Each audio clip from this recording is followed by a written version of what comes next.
நாம் இந்தவாறு ஆண்டவருக்கு நன்றி செலுத்துவோம். எல்லாரும் ஒரு விசையாய் முழு மனதோடு ஆண்டவருக்கு நன்றி செலுத்த நாம் கடமைப்பட்டு இருக்கிறோம். தகப்பனே, இந்த ஒரு வார காலம் நீரங்களை பாதுகாத்தீர். ஒரு வார காலம் நீரங்களை வழிநடத்தினீர். இந்த நாளிலே ஆண்டவருடைய சமூகத்திலே நாங்கள் கடந்து வரத்தக்கதாக என் தேவன் எங்களை வழிநடத்தினீர். உம்முடைய அன்பினாலே, உம்முடைய கிருபையினாலே எங்கள் ஒவ்வொருவரையும் தகுதிப்படுத்தினீரே. அதற்காக நாங்கள் ஆண்டவருக்கு நன்றி செலுத்துகிறோம். எல்லா சூழ்நிலைகளையும், நாங்கள் கடந்து சென்ற பாதைகளில் தேவன் கூட இருந்து ஆண்டவரை மேன்மைப்படுத்த ஆவியானவர் தகுதிப்படுத்தினீர். அதற்காக நான் நன்றி செலுத்துகிறேன். தகப்பனே, பரிசுத்தமுள்ள வாழ்வு வாழ என்னை பரிசுத்தப்படுத்தினீர். என்னுடைய வாழ்க்கையில் தேவை என்ன என்பதை உணர்ந்து ஆண்டவர் நன்மைகளை தந்தீர். அதற்காக ஆண்டவருக்கு ஸ்தோத்திரம். தகப்பனே, என்னுடைய குடும்பத்தை ஆண்டவர் ஆசீர்வதித்தீர். ஒவ்வொரு காரியம் ஆண்டவருடைய சமூகத்திலே நான் சொல்லி, தேவ சமூகத்திலே நான் ஜெபித்த தருணங்களிலே ஆண்டவர் எனக்கு விடுதலை தந்து என்னுடைய வாழ்க்கையின் நன்மைகளை கொடுத்து ஆண்டவர் பலப்படுத்தினீர். அதற்காக நான் ஆண்டவருக்கு நன்றி செலுத்துகிறேன். பிதாவே, நல்ல உணவை தந்தீர், நல்ல உடைமைகளை தந்தீர், எங்களுடைய தேவைகளை சந்தித்தீர், அனுகிரகத்தோடு பாதுகாத்தி. அதற்காக நான் ஆண்டவருக்கு நன்றி.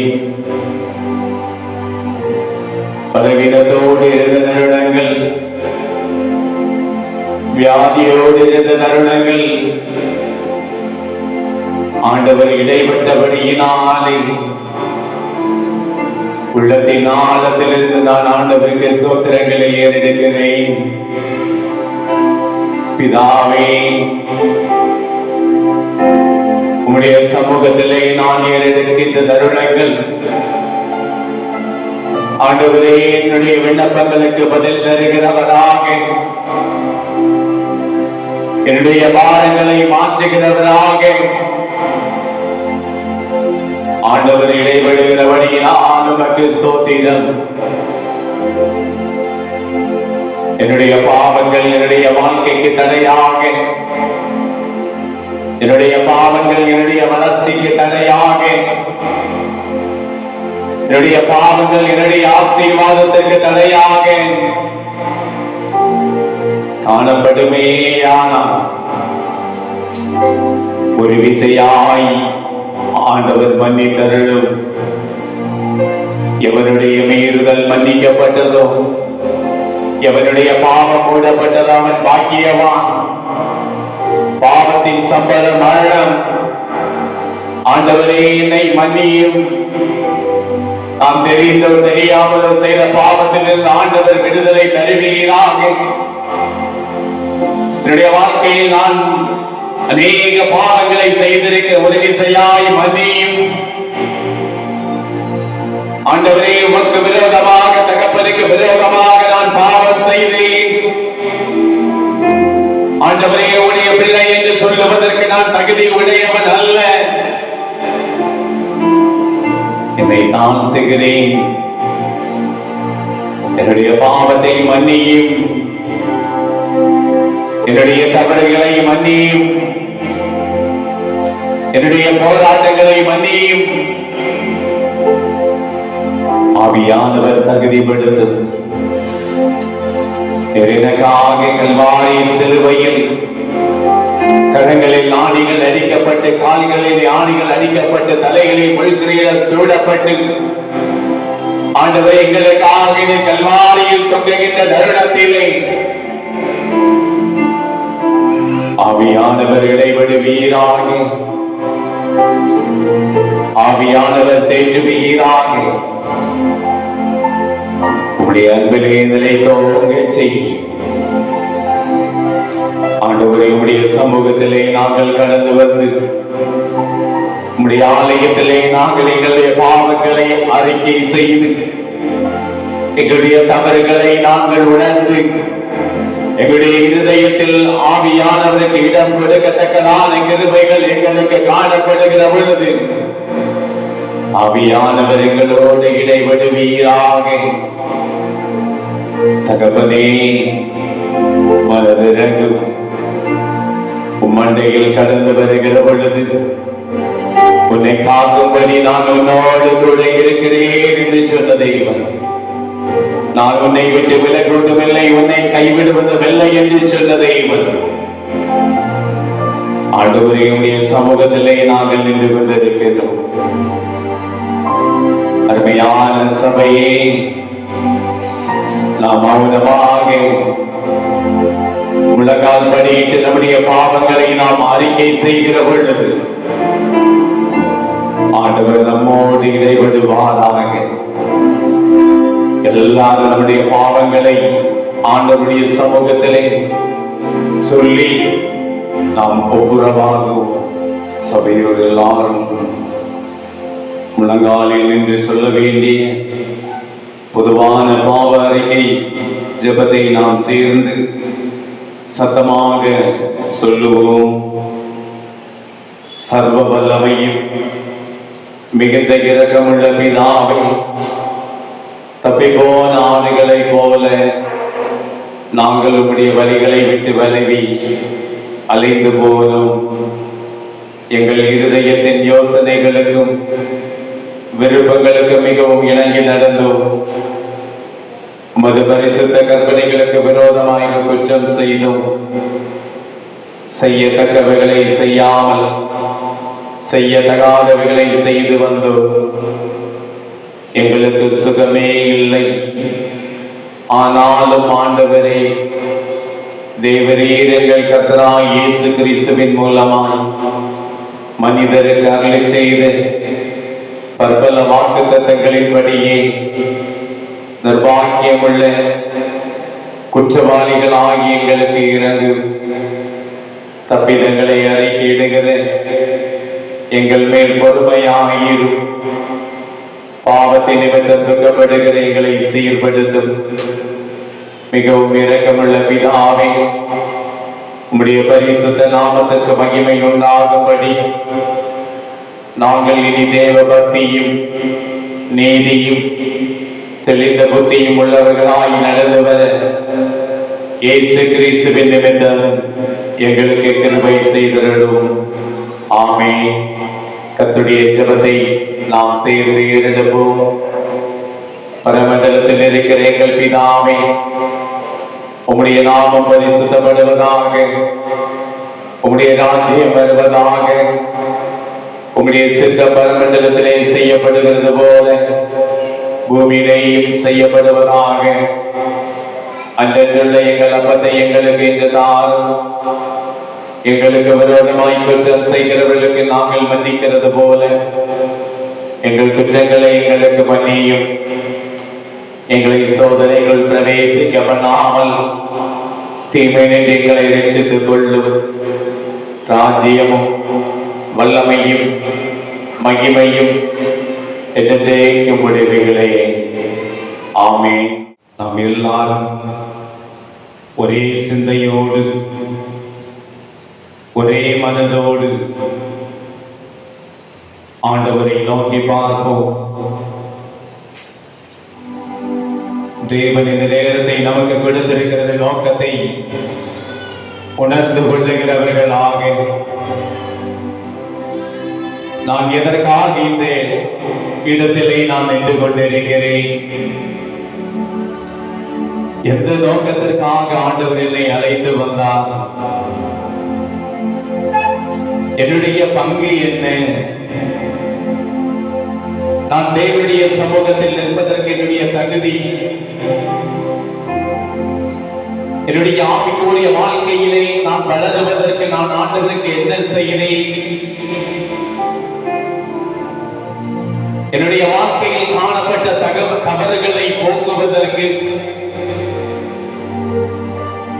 என்னிடத்தில் காணப்பட்ட கோபத்தின் ஆவி மாறுவதற்கு, என்னிடத்தில் காணப்பட்ட பொறாமை எண்ணங்கள் மாறுவதற்கு, ஆண்டவர் எனக்கு கொடுத்த அன்பு என்னுடைய இருதயத்தில் கடந்து வந்த பொழுது நான் தேவனை ஆராதிக்கின்றேன். என்னுடைய சத்தம் தேவனுடைய கரத்தில் எட்டியது. என்னுடைய வாஞ்சை ஆண்டவர் அறிந்தார். நான் தேவனுக்கு நன்றி உள்ளவனாக, ஆண்டவருக்கு பிரியமுள்ளவனாக, தேவனுடைய நாமத்தை மகிமைப்படுத்துகிறவனாக ஆண்டவர் என்னை மாற்றினார். எத்தனையோ போராட்டங்கள் வந்த பொழுது, எத்தனையோ கவலைகள் கடந்து வந்த தருணம்,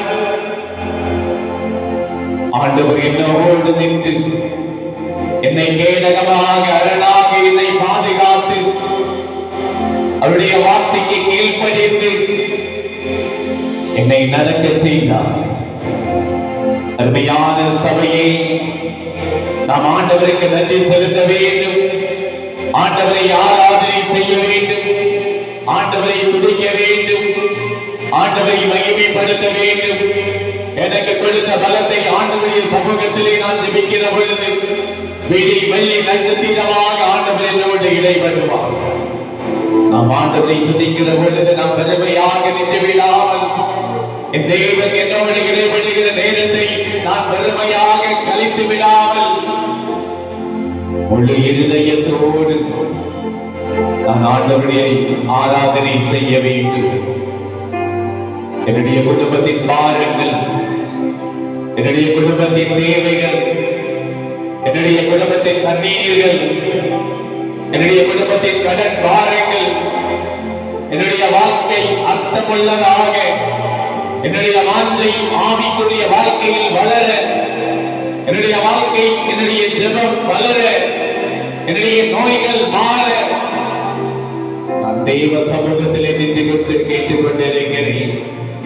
எந்த மனிதனை நம்ப வேண்டாம், எந்த மனிதரை பார்த்து கேட்க வேண்டாம், என் ஆண்டவரை பார்த்து கேளுங்க. ஆண்டவரே, என்னை இந்த பூமியில் வாழ செய்வதற்கு நன்றி. என்னுடைய தேவையை நான் கேட்கிற பொழுது ஆண்டவரே இதற்கு பதில் தருவீராக, என்னுடைய வாழ்க்கையை உயர்த்துவீராக. உடைய கரத்திலே நாங்கள் விட்டு கொண்டிருக்கிறோம். நாம் ஒரு பாடலை பாடுகிற பொழுது கரங்களை தட்டி நாம் உற்சாகமாக ஆண்டவரை மேன்மைப்படுத்துவோம். நீரின்றி வாழ்வேது இறைவா, உன்னினை விந்தி மகிழ்வேது தேவா. நீரின்றி வாழ்வேது இறைவா, உன்னினை விந்தி மகிழ்வேது தேவா. உலகத்தில் நூறாண்டு நான் வாழ்ந்த போதும், உலகத்தில் நூறாண்டு நான் வாழ்ந்த போதும்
வாழ்வேது இறைவா உன்னினை விட்டு மகிழ்வேது தேவா கல்லுக்குள் தேரையை வைத்தவரே அதற்குள்ளும் ஜீவனை தந்தவரே எல்லாம் சேர்த்து பாடுவோம் கல்லுக்குள் தேரையை வைத்தவரே அதற்குள்ளும் ஜீவனை தந்தவரே உமையின்றி அனுவேகம் அசையாதையா உமையின்றி அனுவேகம் அசையாதையா துணையின்றி உயிர் வாழ முடியாதையா துணையின்றி உயிர் வாழ முடியாதையா நீரின்றி வாழ்வேது இறைவா துணையின்றி பல்வேறு தேவா நீரின்றி வாழ்வேது இறைவா நினைவின்றி பல்வேறு தேவா எல்லாரும் நம் ஆண்டவரை துதிப்போம் எல்லாரும் ஆண்டவருக்கு நன்றி செலுத்துவோம் எல்லாரும் ஆண்டவரை மகிமைப்படுத்துவோம் எல்லாரும் ஆண்டவருக்கு மேன்மைப்படுத்துவோம் ஆண்டவரே உமக்கு நன்றி நன்றி நன்றி நன்றி என்று சொல்லி ஆண்டவரை துதிக்கிற பொழுது நன்றி என்று சொல்லி ஆண்டவரை போற்றுகிற பொழுது ஆண்டவரை கரங்களை தட்டி ஆவியானவரை மேன்மைப்படுத்துகிற பொழுது நம்முடைய தேவைகளை சந்திக்கிறவராக நம்முடைய தேவைகளை வாக்கியம் செய்கிறவராக நம்மை அனுகிரகங்களை தந்து வழி நடத்துகிறவராக ஆண்டவர் இந்த நேரத்தில் இடைபடுவார் ஆண்டவர் நம்முடைய வாழ்க்கையில் ஒரு மேன்மையை தருவார் ஆண்டவர் நம்மை கட்டி எழுப்புவார் ஆண்டவர் நம்மை ஊதிரமாக உயர்த்துவார் ஆண்டவர் நம்முடைய வாழ்க்கையில் பலவீனத்தை மாற்றுவார் ஆண்டவர் நம்முடைய வாழ்க்கையில் அதிசயங்களை காண செய்வார் ஆண்டவர் நம்முடைய வாழ்க்கையில் கிருபைகளை தருவார் ஆண்டவர் நம்முடைய வாழ்க்கையில் நோய் இல்லாத வாழ்வை தருவார் ஆண்டவர் நம்முடைய வாழ்க்கையில் நல்ல இல்லங்களை தருவார் ஆண்டவர் நம்முடைய வாழ்க்கையில் சமாதானத்தை தருவார் ஆண்டவர் நம்முடைய வாழ்க்கையில் கிருபைகளை தருவார் ஆண்டவர் என்னுடைய வாழ்க்கையில் என்னுடைய பிள்ளைகளை பலப்படுத்துவார் என்னுடைய பிள்ளைகளுடைய வாழ்க்கையை உயர்த்துவார் ஆவிக்குரிய கிருபைகளை தந்து ஆண்டவரை துதிக்கிற பொழுது ஆண்டவர் வல்லமையாக இடைபெறுவார் எல்லாரும் ஆண்டவரை துதிப்போம் என்னுடைய வாழ்க்கையிலே ஆண்டவர் மகிமைப்படுத்தத்தக்கதான கிருபைகளை தாரும் ஆண்டவர் நன்மைகளை தாரும் ஆண்டவர் நம்பிக்கைகளை தாரும் ஆண்டவர் எழுப்புதலை தாரும் ஆண்டவர் சமாதானத்தை தந்து என்னை உயர்த்தும்படியாக நான் நடுநிலையாக இருக்கிறேன் எனக்கு யாரும் இல்லை என்னுடைய வாழ்க்கையை உயர்த்தும் ஆண்டவரே உமக்கு நன்றி செலுத்தி உமக்கு சாட்சி உள்ளவனாக என்னுடைய வாழ்க்கையை ஒரு கடைபிடிக்கிற ஒரு நம்பிக்கை உள்ள ஒரு நட்சத்திரமாக ஆண்டவரை உயர்த்தும்படியாக ஆண்டவரை தகுதிப்படுத்தும் தகப்பனே ஆவியானவரே உமக்கு ஸ்தோத்திரம்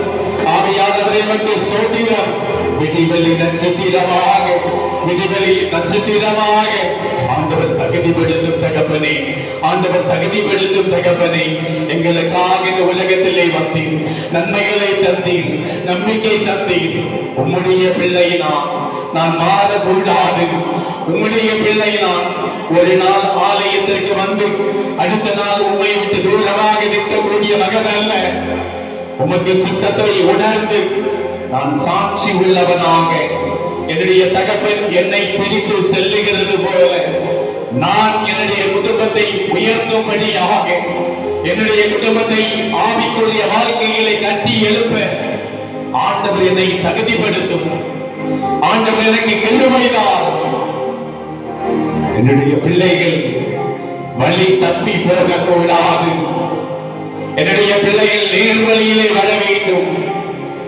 என்னுடைய பிள்ளைகள் ஆவிக்குரிய சிந்தையோடு ஆலயத்திலே வளர வேண்டும் வெறுமையான வாழ்க்கை அல்ல உதாசீனமான வாழ்க்கை அல்ல நம்பிக்கை உள்ள நட்சத்திரங்களாக விசுவாசம் உள்ளவர்களாக வாழ வேண்டும் தகப்பனே என்னுடைய வாழ்க்கை சீராக இருக்கும் பொழுது என்னுடைய பிள்ளைகள் ஆசீர்வதிக்கப்படுவார்கள் நான் என்னுடைய இருதயம் ஆண்டவருக்கு ஒப்புக்கொள்ளுகிற பொழுது என்னுடைய பிள்ளைகள் ஆண்டவருடைய வார்த்தைக்கு கீழ்ப்படிந்து நடப்பார்கள் தகப்பனே என்னுடைய ஆலயம் என்னுடைய ஆலயத்தின் நன்மையை நான் அடைந்து கொள்ள என்னுடைய ஆலயத்திற்குள்ளாக நான் கடந்து வருகிற பொழுது என்னை தாழ்த்துகிறவராக பொறுமையோடு நிதானத்தோடு அன்போடு ஆண்டவர் வழி நடத்தும் தகப்பனே. எந்த ஒரு சூழ்நிலை என்னுடைய வாழ்க்கையில் தற்பெருமைகள் காணப்படக்கூடாது. எந்த சூழ்நிலையிலும் உம்மை விட்டு தூரமாக நான் நிற்கக்கூடாது.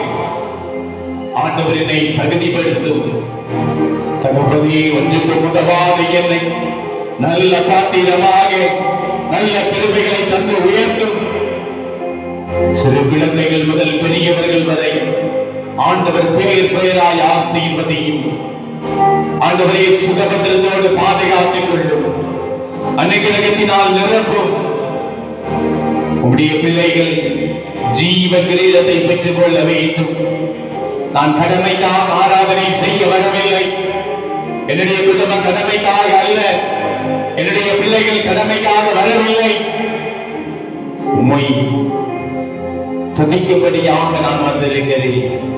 உமக்கு நன்றி செலுத்த நான் வந்திருக்கிறேன். நீர் ஒவ்வொரு நிமிடமும் என்னை பாதுகாத்ததற்காக உமக்கு நன்றி செலுத்த நான் வந்திருக்கிறேன்.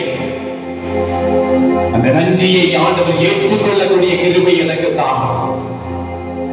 ஆண்டவரே, நான் செய்கிற வேலை எந்த வேலையாக இருந்தாலும் சரி, ஆண்டவரே, நான் முழு மனதோடு ஆண்டவருக்கு பிரியமுள்ள ஒரு வேலைக்காரனாக, ஆண்டவருக்கு கொடுக்கிற ஒரு வேலைக்காரனாக, ஆண்டவரை நேசிக்கிற ஒரு வேலைக்காரனாக, என்னுடைய எஜமான் என் மீது கரிசனையோடு இருக்கிறார்.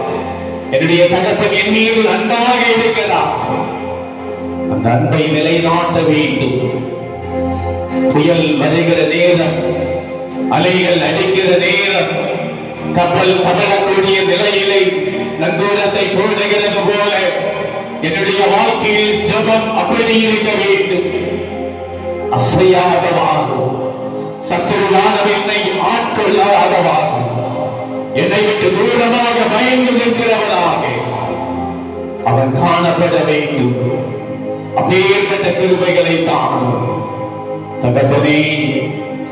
வேதனையோடு பலவீனத்தோடு நோயினால் பாதிக்கப்பட்டு கண்ணீரோடு இருக்கிற குடும்பங்கள், ஆண்டவரே, தாய்மார்கள், சகோதரர்கள், உறவுகள், ஆண்டவரே, தேசத்தின் பிள்ளைகள், கொடிய வியாதிகள், கேன்சர் நோய்கள், கட்டிகள், நடக்க முடியாமல் காணப்படுகிறவர்கள், பலவீனத்தோடு இருக்கிறவர்கள், கண் பார்வை குறைவாக காணப்படுகிறவர்கள், உடல் பலவீனத்தோடு காணப்படுகிறவர்கள், மருத்துவமனைகளை கண்ணீரோடு இருக்கின்ற தருணம், ஆண்டவரே இறங்கும். ஆண்டவரே இறங்கும்.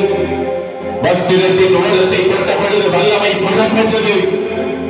ஆண்டவரே, உன் விசுவாசமுடைய ரட்சிக்கும். ஆண்டவருடைய சமூகத்திலே நாங்கள் கேட்கிறோம். தேவன் என்னோடு இடைப்படுத்த நான் ஒவ்வொரு நாளும் ஆண்டவருக்கு முன்பாக பணிந்து நான் குடும்ப ஜபத்தை ஏறெடுக்கிற பொழுது என்னுடைய குடும்பத்தில் காணப்படுகிற ஒவ்வொருவரும், என்னுடைய இல்லத்தில் காணப்படுகிற ஒவ்வொருவரும், பிள்ளைகள், மருமக்கள், மருமகன், பேர பிள்ளைகள், குடும்பங்கள் ஆசீர்வதிக்க ஆண்டவர் தகுதிப்படுத்த தகப்பனே. தூர இடங்களிலே வேலை செய்கிற பிள்ளைகள், ஆண்டவரே, வெளிநாடுகளிலே ஆண்டவருடைய கிருபை அவர்களை ஆட்கொள்ளட்டும். எந்த இடத்தில் இருந்தாலும் அவர்கள் தனி கொடுக்கின்ற ஒரு வாழ்வு ஆண்டவர் அவர்களுக்கு கொடுத்தருளும். தகப்பனே, வாலிப தம்பிமாருக்காக, சகோதரிகளுக்காக ஜெபிக்கிறேன். நல்ல ஒரு அரசு பணியை தேவன் கொடுத்தபடியாக, எல்லா துறைகளிலும் ஆண்டவருடைய பிள்ளைகளை உயர்த்தும்படியாக, நல்ல தாளந்துகளை கொடுக்கும்படியாக, அவர்கள் நிமித்தம் அவருடைய இல்லம் பிரகாசம் அடைய ஆண்டவருடைய பிள்ளைகளை உயர்த்தும். மதுபானத்திற்கு அடிமையாகி காணப்படுகிற ஆண்டவரே சகோதரர்கள் உண்டு. ஆண்டவரே, பெரியவர்கள் மதுபானம் அவர்களை விட்டு நீங்கட்டும். ஆண்டவரே, சிறு வயது முதல் ஞானத்திலே இறை வார்த்தையிலே வளர்க்கப்பட்ட பிள்ளைகள் தன்னுடைய சரீரத்தை வாழ்க்கையில் சீரழிக்கிறார்கள். ஆண்டவர் அந்த மதுபான பிரியர்களை ஆண்டவர் இருதயத்திலே பேசும்படியாக அவர்களை முத்திரை மோதிரமாக ஆண்டவர் உயர்த்தும்படியாக ஜெபிக்கிறோம். இந்த தேசத்திலே மதுபான வழக்கம் வேண்டாம், மது பிரியர்கள் வேண்டாம். ஆண்டவருடைய பிள்ளைகளாக பிரகாசிக்க கிருபை தாரும். எங்களுடைய திருச்சபை தேவைகளை சந்தியும், திருச்சபைகளுக்கு கொடுத்த காணிக்கைகளை பலப்படுத்தும். ஆண்டவரை இந்த திருச்சபைக்காக ஜெபிக்கிற பிள்ளைகளை ஆசீர்வதியும். உமக்கு நன்றி செலுத்துகிறோம். ஆண்டவரை ஐஸ்வர்யை காணப்படுகிற அதே சகோதரனுக்காக ஜெபிக்கிறோம். பிதா குமாரன் பரிசுத்த ஆவியின் நாமத்திலே உம்முடைய சித்தத்திலே நாங்கள் ஒப்புக்கொள்கிறோம். ஒரு இசையாய் ஆண்டவர் விடுதலை தருவீராக. ஆண்டவரே, கண்ணீரோடு கேட்கிறோம். குழந்தைகளின் முகத்தை பார்த்து ஆண்டவர் ஆயுளை கொடுத்தபடியாக ஸ்தோத்திரிக்கிறோம். மனதிறக்க தகப்பனே, பரிசுத்த பிதாவே, எங்களுடைய தேசத்தில் காணப்படுகிற ஒவ்வொருவரையும் வேலை பார்க்கிற பிள்ளைகள் ஆண்டவருடைய அனுகிரகத்தினால் நிரப்பும். குடும்பத்தை உயர்த்தும். நாளையத்திற்கு தோடாக சிறு குழந்தைகள் முதல் பெரியவர்கள் வரை ஆண்டவர் தோடாக நிற்பதற்கு கிருபை தாரும். அவருடைய சரீரம், அவருடைய இருதயம் சுத்தமுடையதாக இருக்க வேண்டும். இந்த ஆலயத்தை கட்டி எழுப்பக்கூடிய கிருபைகளை தாரும். நான் ஒதுங்கி இருக்கிறேன் என்பது அல்ல, நான் என்ன செய்ய முடியும்? சபையோடு இணைந்து ஆண்டவரை நாங்கள் ஐக்கியத்திலே பள்ளிக்கு பெறுகிற ஆண்டவர் உதவி செய்யும். ஒன்றுக்கு உதவாத எங்களை நல்ல பாத்திரமாகும். யோபுடைய வாழ்க்கையில் பட்ட வேதனைகள் அதிகம், ஆனால் ஆண்டவர் அவனை இரட்டத்தனையான நன்மையை கொடுத்தார். அப்பேற்பட்ட நன்மைகளை கொடுக்கும்படியாக ஜெபிக்கிறோம். ஆண்டவரை ஆசீர்வதியும். எங்களை தாழ்த்தி நாங்கள் ஜெபிக்கிறோம். மீதியான நேரம் உடைய கிருபை தரத்தோடு இருக்கிறது. இயேசுவின் மூலம் ஜெபிக்கிற நல்ல பரமபிதாவே, ஆமென். ஆண்டவரும் உலக இரட்சகருமான இயேசு கிறிஸ்துவின் இனிதான நாமத்திலே உங்களை வாழ்த்துகிறேன். இந்த நாளிலும் ஆண்டவர் நம்மோடு இடைபடும்படியாக கொடுக்கப்பட்ட வசனமாவது யோவான் 12ஆம் அதிகாரம் 10வது வசனத்தை ஒருவர் வாசியுங்கள். யோவான் 12:10.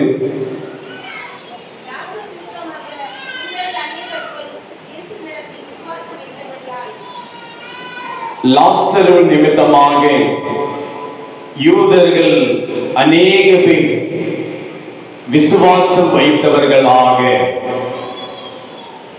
அருமையானவர்களே, நாம் அநேக சத்தியத்தை நாம் கேட்டிருக்கிறோம். விசுவாசம் என்பது என்ன என்று நாம் கேட்கிற பொழுது நமக்கு எல்லாருக்கும் தெரியும் எது விசுவாசம் என்று. இன்றைக்கு விசுவாசத்தை பார்க்கிற பொழுது ஆண்டவராய் இயேசு கிறிஸ்து நமக்கு கற்றுக் கொடுத்த காரியங்களை, அவருடைய வாழ்க்கை முறையை நாம் விசுவாசிக்கிறோம்.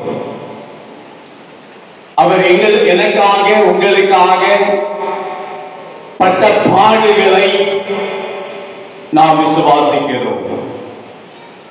அவர் மரித்து உயிரோடு எழுந்து இந்த நாள், இந்த நிமிடம் வரை நம்மை வழிநடத்துகிறார். அதை நாம் விசுவாசிக்கின்றோம். அருமையானவர்களே, கிறிஸ்தவ வாழ்க்கையில் வேத வசனங்களை விசுவாசிக்கிறோம், பாடலை விசுவாசிக்கிறோம், சத்தியங்களை விசுவாசிக்கிறோம். ஆனால் அந்த விசுவாச வாழ்க்கை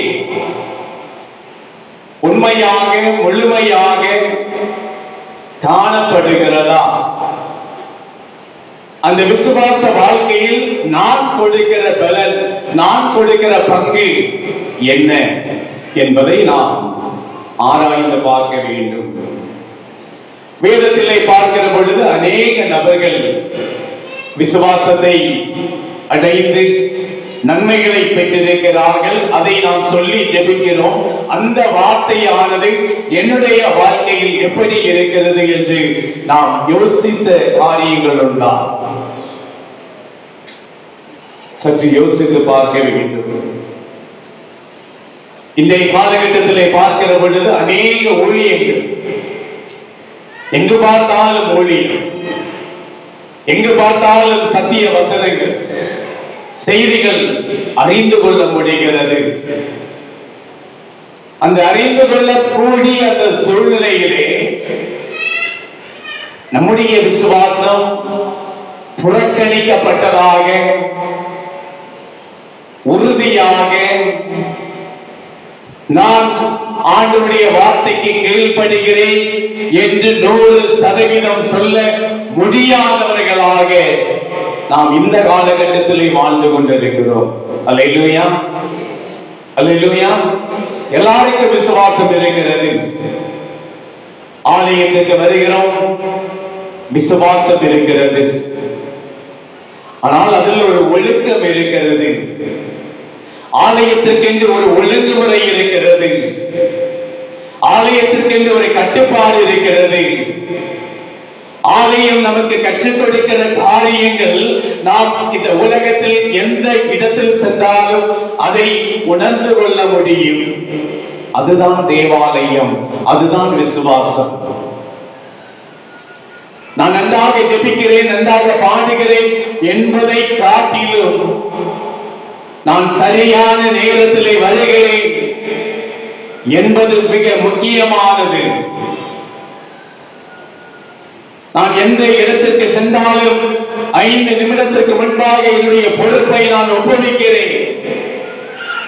அது ஏற்றவும் பெரிய ஒரு நம்பிக்கை நம்முடைய வாழ்க்கையில் காணப்பட வேண்டும். யோவான் 11ஆம் அதிகாரத்தை முழுமையாக படிக்கிற பொழுது மரியாள் மார்த்தாளை குறித்து நாம் படிக்க முடியும்.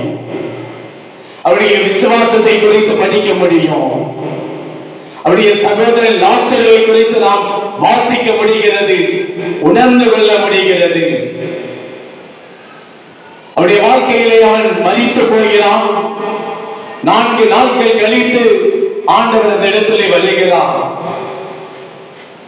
அருமையானவர்கள், எல்லாருக்கும் தெரிந்த கதை. இந்த விசுவாச வாழ்க்கையிலே மரியாள் மார்த்தாள், நம்ம எல்லாம் மார்த்தாளை ஒரு கீழ்ப்படியாமை, மரியாள் மிகவும் பக்தியோடு இருந்தால் என்று நாம் சிந்திக்கிற ஒரு காரியங்கள் இருக்கலாம். ஆனால் அந்த பகுதியிலே யோவான் 11:20 இயேசு வருகிறார் என்று கேள்விப்பட்டு அவருக்கு எதிர்கொண்டு போனால் யாரு? மார்த்தா. இயேசு வருகிறார் என்று கேள்விப்பட்ட பொழுது அவளுக்கு எதிரே ஓடி போனார். வீட்டிலே உட்கார்ந்து மரியாள். இன்றைக்கு நம்முடைய விசுவாச வாழ்க்கைகள் அப்படி இருக்கிறது. எத்தனையோ விதமாக விசுவாசிக்கிறார்கள். கடந்த ஞாயிற்றுக்கிழமையை நான் ஒரு சபையிலே கன்வென்ஷனுக்கு சென்றிருந்தேன். முதல் நாள் கன்வென்ஷனுக்கு சென்றிருந்தேன். 3ஆவது நாள் நான் சென்றிருந்தேன். ஒரு ஏழை குடும்பம், காட்டு மலைவாழ் மலை ஏரியா, கரண்ட் இல்லை, பயங்கர மழை. அவருடைய இல்லத்திற்கு போக வேண்டும் என்று சொன்னால் அவ்வளவு பாடு. மலைக்கு மேலே சென்று அவருடைய இல்லத்திலே உணவு பரிமாறுவதற்கு கிட்டத்தட்ட ஒரு 25 பேர் சென்றிருப்போம். அந்த வீட்டில் இருப்பதற்கு இடமில்லை. முதல் நாள் உணவு கொடுத்தார்கள், முடிந்து விட்டது. 3ஆவது நாள் நான் சென்ற பொழுதும் அதே வீட்டில் கிட்டத்தட்ட 25 பேர். அவர்கள் வைத்திருந்த உணவு வகைகள் 4 சைஸ்ல உணவு வகைகள். அந்த வீட்டினுடைய நிலைமையை பார்க்கிற யாருக்கும் புரியும், இது சாத்தியம் அல்ல. சாப்பிட்டு முடித்த பிறகு சந்தோஷமாக உபசரித்தார்கள். சபையுடைய போதகர்களுடைய நண்பர் அவ்விடத்திலே கேட்டேன், இந்த 2 தினங்களும் இவர்கள் மாத்திருந்தான் உடைய சபையிலே உணவு கொடுத்தார்களா என்று. அவன் சொன்னான், அண்ணா 3 தினங்களும் அவர்தான் என்று. நான் எப்படி என்று கேட்டேன். மிகவும் கஷ்டப்பட்ட குடும்பம். வெயிட்டராக வேலை பார்த்து திருவனந்தபுரத்திலே வேலை பார்த்து கொண்டிருந்த ஒரு சகோதரன். ஆலயத்திற்கு வருவார், போவார். ஆலயத்தில் எந்த இன்வால்மெண்ட் அவர் கிடையாது. திடீரென்று அந்த போதகரோடு அவர் பேச ஆரம்பித்தான். அவருக்கு சொந்தமாக ஒரு கடை போடுவதற்கு, ஒரு ஹோட்டல் தொடங்குவதற்கு அனுபவம் இல்லாத ஒரு நபர் தொடங்குவதற்கு ஆலோசனை கொடுத்த பொழுது அதன் பிறகு அவர் ஜெபிக்க ஆரம்பித்தான். ஜெபிக்க ஆரம்பித்து நாட்கள் சென்றது. அவர் தனிமையில் ஒரு ஹோட்டல் போட்டார். தினம் அவருக்கு கிடைக்கிற வருமானத்தை ஒரு பங்கு யாருடைய எந்த பெயரும் எழுதாத அவர் ஆலயத்திலே கொண்டு தினமும் அவருக்கு கிடைக்கிற வருமானத்தில் ஒரு பங்கை ஆண்டவருக்காக ஆலயத்திலே அவர் வைக்க ஆரம்பித்தார். அல்லேலூயா. அவர் வைக்க ஆரம்பித்து வருடங்கள் சென்ற பொழுது, நாட்கள் சென்ற பொழுது ஆண்டவர் அவரை ஆசீர்வதிக்க ஆரம்பித்தார். அந்த திருச்சபையிலே வசதி படைத்தவர்கள் அநேக பேர் இருக்கிறார்கள். அந்த திருச்சபையிலே வேலை செய்யும்படியாக கடந்து வர அநேக பேர் இருக்கிறார்கள். எல்லாவற்றை காட்டிலும் அந்த குடும்பமானது ஆண்டவருக்கு முன்பாக வளர செய்கிறது. அல்லேலூயா. எதற்காக சொல்லுகிறேன் என்றால், ஆண்டவர் மீது வைத்த விசுவாசம். ஒரு நாள் 25 பேருக்கு உணவு, 3 நாளும் ஒரே இல்லத்தில். எனக்கு தெரிந்து 10,000 ரூபாய்க்கு மேல் ஆகி இருக்கும் அவர்கள் வைத்த உணவின் அம்சங்கள். நான் எதற்காக சொல்லுகிறேன் என்றால், விசுவாசம் என்பது மனிதர்களுக்காக, எனக்காக அல்ல, ஆண்டவருக்கும் எனக்கும் உள்ள ஒரு தொடர்பாக இருக்க வேண்டும். மரியாளும் மார்த்தாளும் இல்லத்திலே இருந்தார்கள். ஆண்டவராக இயேசு கிறிஸ்து இல்லத்திலே வந்த பொழுது மார்த்தாள் வேலைகள் செய்து கொண்டிருந்தார். ஆனால் ஆண்டவருடைய போதனைகளை அவள் கவனித்துக் கொண்டிருந்தால் திருப்திகரமான உணவை ஆண்டவருக்கு கொடுக்க வேண்டும் என்பதற்காக தன்னுடைய சகோதரன் மரித்து 4 நாள் கழித்து ஆண்டவர் வருகிறார். அவர் வருகிற வேளையிலே, ஒரு போதகர் வருகிற வேளையிலே அநேக பேர் கடந்து வருவார்கள். அந்த இடத்திலே அவள் வீட்டிலிருந்து ஓடி வந்து தைரியமாக ஆண்டவருக்கு முன்பாக, நீங்கள் இங்கே இருந்திருந்தால் என்னுடைய சகோதரன் மரித்திருக்க மாட்டான். அல்லேலூயா. அவருடைய விசுவாசம் பெரியது. அவள் வெட்கப்படவில்லை. அவள் ஆண்டவரை ஆராதனை செய்வதிலே, ஆண்டவருடைய நாமத்தை அறிவிப்பதிலே அவள் வெட்கப்படவே இல்லை. என்னை யாராவது பார்க்கிறார்களே என்று அவள் கவலைப்படவில்லை. என்னை சுற்றிலும் இவ்வளவு ஆட்கள் இருக்கிறார்கள், கவலைப்படவில்லை. அவள் ஓடி வருகிறாள். என்னுடைய தகப்பனை நோக்கி அவள் ஓடி வருகிறாள். நேசித்த குடும்பம், அவளுக்கு முன்பாக ஆண்டவருடைய முகம், அவள் சொல்லுகிற வார்த்தை மிக முக்கியமானது. யோவான் 11:21 வாசிக்கிற பொழுது, மார்த்தாள் இயேசுவோடு வந்த, ஆண்டவரே, நீர் இங்கே இருந்ததால் என் சகோதரன் மரிக்க மாட்டான். இன்றைக்கு நமக்கு எப்படிப்பட்ட விசுவாசங்கள் இருக்கிறது? தைரியம் உள்ள விசுவாசமா? மாய்மாலமற்ற விசுவாசமா? உலக விசுவாசமா? ஆண்டவருடைய சமூகத்திலே நாம் நின்று கொண்டிருக்கிறோம். எப்படிப்பட்ட விசுவாசம் எனக்கு வேண்டும் என்று நான் தீர்மானிக்க வேண்டும். நான் ஓடி செல்ல வேண்டும், அவரை வளர வைக்க வேண்டும். என்னுடைய இல்லத்திலே ஆண்டவர் கடந்து வர வேண்டும். ஆண்டவர் என்னுடைய இல்லத்தில் இருந்தால் எனக்கு கஷ்டம் வராது. எனக்கு நோய் வராது, எனக்கு கடன் வராது. என்னுடைய இல்லத்தில் ஆண்டவர் குடியிருந்தால், என்னுடைய இருதயத்திலே ஆண்டவர் குடியிருந்தால், என்னுடைய இல்லத்தில் பலவீனம் மாறும். இதைதான் வேத புத்தகம் சொல்லுகிறது. இதைதான் வேதத்திலே காணப்படுகிற விசுவாசிகள், விசுவாசமாக வாழ்ந்தவர்கள் சொல்லுகிறார்கள். எத்தனை செய்திகள் கேட்கிறோம். அருமையானவர்களே, இயேசுவுடைய இருதயத்தில் நாம் இருக்க வேண்டும், அவருடைய வார்த்தையில் நாம் இருக்க வேண்டும். என்னுடைய இருதயம் அவருடையதாக, என்னுடைய இருதயத்தில் அவர் வாசம் செய்கிறவராக இருக்க வேண்டும். யோவான் 11:40 வாசிக்கிற பொழுது, நீ விசுவாசித்தால் தேவனுடைய மகிமையை காண்பான். அவள் ஓடி வந்து ஆண்டவருடைய சமூகத்திலே, ஆண்டவரே, என்னுடைய சகோதரன் மரித்து 4 நாள் ஆகிவிட்டது. 11:43 ஆண்டவர் சொல்லுகிறார், லாசருவை வெளியே வா. அருமையானவர்களே, இன்றைக்கு நம்முடைய விசுவாசம் நம்முடைய வாழ்க்கையில் புரிந்து கொள்ளக்கூடியதாக இருக்கிறதா? இல்லை புரியாதவர்களை போல நாம் வாழ்ந்து கொண்டு இருக்கிறோமா? யோசித்து பார்க்க வேண்டும். நான் குடிசையில் இருக்கிறேன் என்று நான் நினைத்துக் கொண்டே இருக்கக்கூடாது. என்னுடைய வாழ்க்கை ஏழ்மை நிலை அல்ல.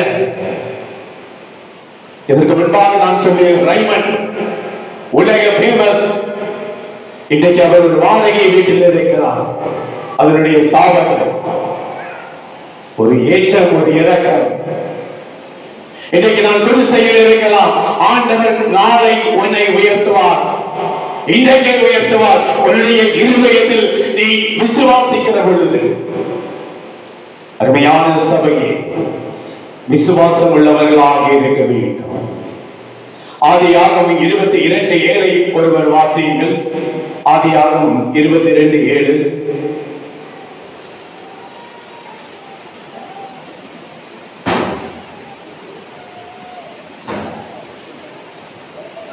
தகன பலிக்கு ஆட்டுக்குட்டி எங்கே என்று ஈசாக்கு கேட்கின்றார். அவருடைய வாழ்க்கையில் ஆபிரகாம், ஈசாக் எல்லாருக்கும் தெரியும். நான் யோசித்த காரியம், அந்த ஈசாக் ஆண்டவருடைய வார்த்தைகளை அவருடைய தகப்பனத்தின் முன்பாக அந்த 12 வயது நிரம்பக்கூடிய அந்த சகோதரன் தன்னுடைய தகப்பன் சொல்லுகிறதை, ஆண்டவர் அவனுக்கு கற்றுக் கொடுத்த காரியங்களை இதற்கு முன்பு அந்த பைபிள் வேதாகமத்திலே முன்பகுதிகளில் கூறப்படவில்லை. ஆதியாகமம் 22:7 தகன பலிக்கு ஆட்டுக்குட்டி எங்கே என்று ஈசாக் கேட்கின்றான். ஏனென்றால் அதற்கு முன்பு அவன் அற்புதத்தை குறித்தோ, அவன் ஆண்டவரை குறித்தோ, தகப்பனும் மகனும் உறவாடியதாக அந்த பகுதியில் நாம் சிந்திக்க முடியவில்லை. ஆதியாகமம் 22:8 வாசிக்கிற பொழுது, ஆபிரகாம், என் மகனே, தேவன் நமக்கு தகன பலிக்கான ஆட்டுக்குட்டியை பார்த்துக் கொள்வார். அல்லேலூயா. பலி செலுத்தபடியாக செல்லுகிற பொழுது கையில் கட்டை இருக்கிறது, விறகு இருக்கிறது, அதை பலி செலுத்த கூடிய பொருட்கள் இருக்கிறது. அதை சுமந்து கொண்டு செல்லுகிற தருணத்திலே அதை பலி செலுத்த ஆட்டுக்குட்டி இல்லை. அப்போது தன்னுடைய தகப்பனிடத்திலே கேட்கிறார், ஆட்டுக்குட்டி எங்கே என்று. அவன் சொல்லுகிறான், ஆபிரகாம், அதை அவர் பார்த்துக் கொள்வார். அன்பானவர்களே, தன்னுடைய தகப்பன் சொன்ன வார்த்தை ஆபிரகாம் தெரியும். ஏன்னா அவன் அதிக இடங்களை அடிபட்டு வந்தவன். வானத்து நட்சத்திரங்களை போல, கடற்கரை மணலை போல உன்னுடைய சந்ததியை பெருக செய்வேன் ஆண்டவர் வாக்குத்தத்தத்தை கொடுத்தவர். அநேக காரியங்கள் ஆண்டவரோடு பேசி பெற்றுக் கொண்டவர். அப்பொழுது ஆண்டவர் ஒரு வார்த்தை சொன்னால் அது முடியும், நடக்கும் என்று ஆபிரகாமுக்கு தெரியும். ஆனால் 12 வயது நிரம்பிய அந்த ஈசாக், அவனுடைய தகப்பன் சொன்ன ஒரு வார்த்தை அவன் பிடித்துக் கொண்டான். அந்த ஆட்டுக்குட்டியை தேவன் பார்த்துக் கொள்வான் என்று சொன்ன பொழுது அவனின் விசுவாசத்திலே ஒரு வார்த்தையை அவன் பற்றி கொண்டான். அருமையானவர்களே, ஆபிரகாம் ஆதியாகமம் 22:12 வாசிக்கிற பொழுது அவன் பிள்ளையாண்டான் மேல் கையை வைக்காதே என்று வசனம் கூறுகிறது. அந்த ஒரு வார்த்தையின் நிமித்தமாக ஆண்டவராக இயேசு கிறிஸ்து அந்த ஆணை பார்த்துக் கொள்வார் என்று ஈசாக்கு நினைக்கின்றான். ஆண்டவர் சொல்லியாச்சு, இனிமேல் வேற எந்த ஒரு காரியத்தை சிந்திக்க வேண்டாம். ஆபிரகாம் சொன்ன ஒற்ற வார்த்தையை அவன் இருதயத்தில் ஏற்றுக்கொண்டான். இன்றைக்கு நமக்கு 30, 40, 50, 60 வயதாகிறது. நாம் எத்தனை பேர் ஆண்டவருடைய வார்த்தைக்கு நாம் கீழ்ப்படிந்து விசுவாசிக்கிறோம்? தினமும் 3 விசையை கேட்கிறோம், அதிகாலையில் பாடலை வைக்கிறோம், இன்னும் விசுவாசமற்றவர்களாக இருக்கிறோம், நடுநிலையாக இருக்கிறோம். எங்கே போவது? எங்கே போனால் எனக்கு நிம்மதி? எங்கே போனால் எனக்கு சமாதானம்? அப்படிப்பட்ட ஓட்டத்தில் இருக்கிற ஆனால் ஈசாக் ஒரே வார்த்தையில் அவன் அதை விசுவாசித்தான். அப்பேற்பட்ட கிருபை அந்த மகனுக்கு இருந்தது. ஆண்டவர் நினைக்கிறான், ஒரு வார்த்தையில் அவன் விசுவாசித்தான். அவனை பலி செலுத்த நான் விட மாட்டேன். அவனை கட்டையில் படுக்க வைத்து ஆபிரகாம் கத்தியை எடுத்து அவனை பலி செலுத்த ஓங்குகிற பொழுது, என் பிள்ளை ஆண்டான் மேல் கை வைக்காதே, என்னுடைய மகன், அவனை தொடுவதற்கு உனக்கு உரிமை இல்லை. அவன் என்னை விசுவாசித்தான். அருமையானவர்களே, ஈசாக் என்னுடைய பிள்ளை. நாம் அவருடைய பிள்ளையாக நாம் இருக்க வேண்டாமா? அவருடைய புத்திரனாக நாம் காணப்பட வேண்டாமா? நாம் யோசித்து பார்க்க வேண்டும். இன்றைய காலகட்டத்திலே எத்தனையோ யூடியூப், Facebook, WhatsApp, ஒவ்வொரு நிமிடம் வசனங்களை கேட்டுக்கொண்டே இருக்கிறோம். பத்திரிகைக்கு ஒரு சபை கேட்டுக்கொண்டே இருக்கிறோம். ஆனால் விசுவாசத்தில் குறையுள்ளவர்களாக இருக்கிறோம். ஒரு வார்த்தை சொன்ன பொழுது ஏற்றுக்கொண்ட ஈசாக்கு கை போடாத என்று ஆண்டவர் கண்டிக்கின்றார். இத்தனை வருடங்களாக நாம் விசுவாச வாழ்க்கை வாழ்கிறோம். நமக்கு ஏன் கஷ்டம் அதிகரிக்கிறது? நமக்கு ஏன் வேதனை அதிகரிக்கிறது? நிலையாக நமக்கு ஒரு சிந்தனை, ஒரு நடுநிலையான ஒரு வாழ்க்கை, உறுதியான விசுவாசம் இல்லை, உறுதியான ஒரு அன்பு இல்லை. அருமையானவர்களே, நம்முடைய விசுவாசம் ஆண்டவருக்கு பிரியமுள்ளதாக இருக்க வேண்டும். ஆண்டவருக்கு அன்புள்ளதாக இருக்க வேண்டும். ஆண்டவரை நாமத்தை மேன்மைப்படுத்துவதாக இருக்க வேண்டும். அப்பொழுது ஆண்டவர் நம் மீது கிருபை செய்வார். 8:6 வாசிக்கிற பொழுது, ஆண்டவரே, என் வேலைக்காரன் வீட்டில் திமிர்வாதமாய் கிடந்து கொடிய வேதனைப்படுகிறான். 170 குறித்து எல்லாருக்கும் தெரியும். அவன் யாருக்காக ஜெபிக்கிறான் என்றால், அவனுடைய மகனுக்காக அல்ல, அவனுடைய மனைவிக்காக அல்ல, அவனுடைய குடும்பத்திற்காக அல்ல, அவனுடைய நண்பருக்காக அல்ல, அவனுடைய உறவுக்காக அல்ல, அவன் அவனுடைய வேலைக்காரனுக்கு பலகீனப்பட்டிருக்கிற தருணத்திலே ஆண்டவரிடத்திலே கேட்கின்றான், என்னுடைய வேலைக்காரன். என்னுடைய குழந்தை மருத்துவமனையில் உடல்நிலை பாதிக்கப்பட்டு இருந்தால் நான் எப்படி ஜெபிப்பேன்?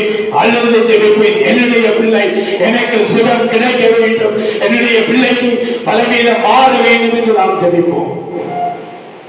ஆனால் அவன் எப்படி ஜெபித்தான் என்றால், என்னுடைய வேலைக்காரன் அவன் சுகம் அடைய வேண்டும். நாம் எத்தனை பேர் மற்றவர்களுக்காக ஜெபிக்கிறோம்?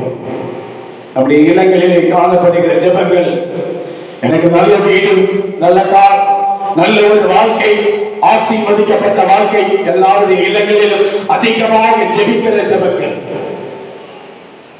என்னுடைய வேலைக்காரனுக்காக நான் ஜெபித்திருக்கிறேனா? என்னுடைய ஆலயத்திற்காக நான் ஜெபித்திருக்கிறேனா? மருத்துவமனையில் காணப்படுவதற்காக நான் ஜெபித்திருக்கிறேனா? மிஷனரி வாழ்க்காக நான் ஜெபித்திருக்கிறேனா? தேசத்திற்காக நான் ஜெபிக்கிறேனா? யோசித்து பார்க்க வேண்டும். அருமையானவர்களை, மத்தேயு 8:7 பார்க்கிற பொழுது, நான் அவனை சொஸ்தமாக்குவேன். மத்தேயு 8:8 ஒரு வார்த்தை சொல்லுங்கள் என்று அவன் கேட்கின்ற ஆலோசிக்கிறது. நீங்கள் என்னுடைய இல்லத்திற்கு வர வேண்டாம், ஒரு வார்த்தை. அந்த வார்த்தைக்காக தாக்கத்தோடு காத்திருக்கிறார்கள். நாம் வார்த்தைகளை கேட்டு உதவி தள்ளிவிட்டு செல்லுகிறோம். அந்த வார்த்தை ஏற்றுக்கொள்ளக்கூடிய மனப்பக்குவத்தில் நாம் இல்லை. வார்த்தையை கேட்கிறோம், சிந்திக்காமல் செல்லுகிறோம், நன்மையை விட்டு விடுகிறோம். அருமையானவர்களே, மத்தேயு 8:10 வாசிக்கிற பொழுது இயேசு இதை கேட்டு ஆச்சரியப்படுகிறார். ஆச்சரியம்!